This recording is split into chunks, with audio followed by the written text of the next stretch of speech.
We start off your 6 o'clock this evening at the State House. South Carolina stepped closer to joining 48 other states with hate crime laws.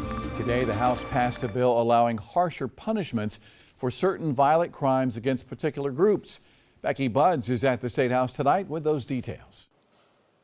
The House first passed a hate crimes bill in 2021, but it stalled in the Senate. Supporters hope this year will be different.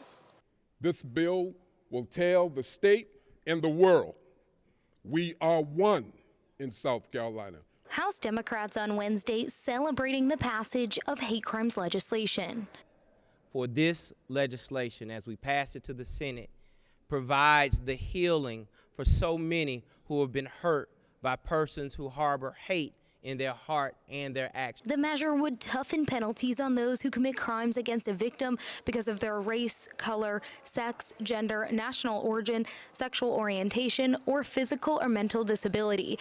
The bill would also require a suspect to face a fine of up to $10,000 and could be sentenced to 5 more years in prison. Lead sponsor Representative Wendell Gilliard began fighting for hate crimes legislation in 2015 after 9 parishioners were gunned down by a confessed white supremacist at a Charleston church.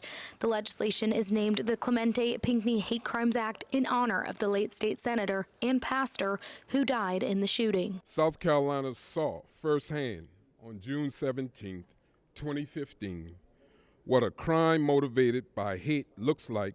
Some opponents on the right, including members of the Freedom Caucus, argue that hate crime laws suppress free speech or are unnecessary. And if you can't discriminate based on sexual orientation, you may have to bake that wedding cake for the gay couple, even though you object on religious grounds.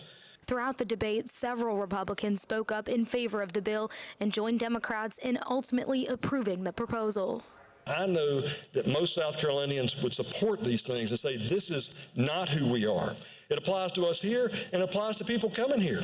Senate Majority Leader Shane Massey has yet to comment on this year's bill. Reporting at the State House, Becky Buds, News 19 WLTX. Well, according to the U.S. Justice Department, the latest figures from 2021, the most recent year available, South Carolina law enforcement agencies reported 106 suspected hate crimes, with assault and intimidation being the most common offense.